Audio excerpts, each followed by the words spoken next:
باہر لاؤنج میں گئی، جہاں تمام لڑکیاں اس وقت بیٹھی ٹی وی دیکھ رہی تھیں۔ آرزو اسی چست لباس میں ٹانگ پر ٹانگ رکھے بیٹھی تھی۔ فواد کی بہنیں سدرا اور مہرین بھی قریب ہی تھیں۔ سدرا 24 برس کی بہت عام شکل کی لڑکی تھی۔ اسی کمی کو پورا کرنے کے لیے خوب سارا میک اپ اور جیولری گھر میں بھی زیب تن کیے رہتی۔ سیاہ بالوں میں گولڈن سٹریکنگ بھی کروا رکھی تھی، پھر بھی زیادہ فرق نہ پڑا تھا۔ 23 سالہ مہرین کا البتہ قد چھوٹا تھا، کافی چھوٹا، اور بال بے حد گھنگریالے۔ وہ سارا دن اپنے بال سیدھے کرنے یا قد لمبا کرنے کے ٹوٹکے آزماتی رہتی۔ نقش اس کے سدرا کی نسبت بہتر تھے۔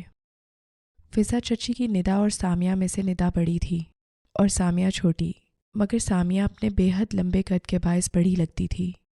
مہرین اسی باعث خار کھاتی تھی، اور سامیہ بھی ماں کی طرح میٹھی میٹھی باتوں میں سارا دن مہرین کو مزید احساس دلاتی رہتی۔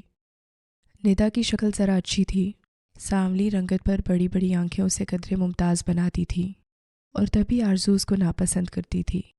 شاید وہ جانتی تھی کہ فواد کے لیے اس کے مقابلے پر سامیہ کمزور، جبکہ ندا ایک مضبوط امیدوار تھی۔ فواد کی بہنیں سدرا اور مہرین تو بی اے کر کے ہی پڑھائی چھوڑ چکی تھیں، جبکہ 22 سالہ سامیہ، 23 سالہ ندا بی اے کر کے کالج، اور 23 سالہ آرزو ماسٹرز کے لیے یونیورسٹی جاتی تھی۔ آرزو مر کر پاس ہونے والوں میں سے تھی، اور اس کے یونیورسٹی پہنچ جانے کی بڑی وجہ آغا جان کی سفارشیں تھیں۔ یہ سفارشیں سدرا اور مہرین کے وقت بھی کام آ جاتیں، اگر جو انہیں پڑھنے کا رتی بھر بھی شوق ہوتا۔ بات سنیں، اس نے بظاہر عجلت میں سب کو مخاطب کیا۔ رات کھانے کے لیے سفلے بنانا ہے، آپ لوگوں میں سے کوئی ہیلپ کرائے گا؟ نہیں۔ آرزو نے ریموٹ سے چینل بدلتے اسے دیکھنا بھی گوارا نہیں کیا۔ ندا اپنے ناخنوں پر سے کیوٹیکس کھرچ رہی تھی۔ لمبی سی سامیہ فوراً فون کی طرف متوجہ ہو گئی۔ مہرین نے چہرے کے آگے رسالہ کر لیا، اور سدرا بہت انہماک سے اسی وقت ٹی وی دیکھنے لگی۔ چلیں فائن۔ وہ واپس کچن میں آ گئی۔ ڈائننگ ہال میں روز کی طرح کھانا کھایا گیا۔ محمل ہمیشہ کی طرح سب سے آخری کرسی پر موجود تھی، جو آغا جان کی سربراہی کرسی کی بالکل سیدھ میں تھی۔ مسرت ادھر ادھر چیزیں پکڑاتی پھر رہی تھی۔ میٹھا لے آؤ۔ کھانا ختم ہوا تو مہتاب تائی نے محمل کو اشارہ کر کے کہا۔ مسرت ابھی جھوٹے برتن اٹھا کر کچن کی طرف گئی تھی۔ میٹھا تو آج نہیں بنا۔ وہ بہت اطمینان سے باآوازِ بلند بولی تو سب چونک کر اسے دیکھنے لگے۔ مگر فواد نے الجھ کر ماں کو دیکھا۔ میں نے کہا تھا کہ چاکلیٹ سفلے بنانا ہے۔ جی، مگر آپ کا چاکلیٹ سفلے نہیں بنا۔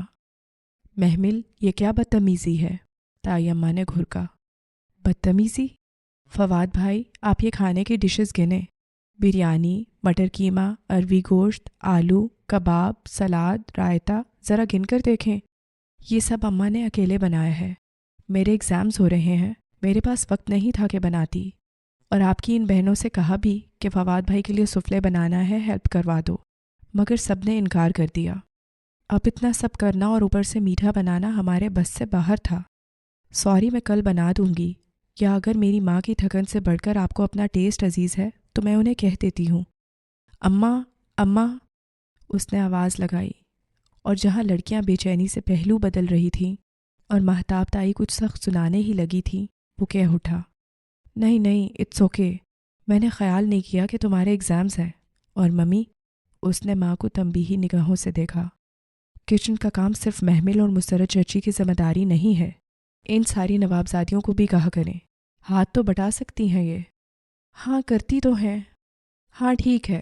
آغا جان نے نیپکن سے ہاتھ صاف کرتے ہوئے بات ختم کرنا چاہی۔ جوان بیٹا جو ان سے اونچا تھا، اس کی بات کے آگے انہیں اپنی بات کمزور لگ رہی تھی۔ مہتاب تائی پہلو بدل کر رہ گئیں۔ نائمہ چچی زیر لب کچھ بڑبڑائیں، اور تو اور فضا چچی بھی خاموش سی ہو گئی تھی۔ لڑکیاں الگ شرمندہ۔ وہ اطمینان سے فواد کے اٹھنے سے قبل ہی اٹھ گئی تھی۔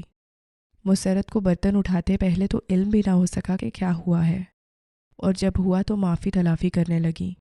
اندر آ کر محمل کو بھی ڈانٹا، مگر وہ پرواہ کیے بغیر کتابوں میں سر دیے بیٹھی رہی۔ فواد کے اٹھنے کے بعد یقیناً تائی نے بہت سنائی تھیں، مگر فواد کے الفاظ کا اثر زائل نہیں کر سکتی تھیں۔ اس کی گھر میں ایک مضبوط حیثیت تھی، اور پہلی دفعہ کسی مضبوط حیثیت والے نے محمل اور مسرت کی طرفداری کی تھی، سو بہت سی خواتین رات کو کڑھتے ہوئے سوئی تھیں۔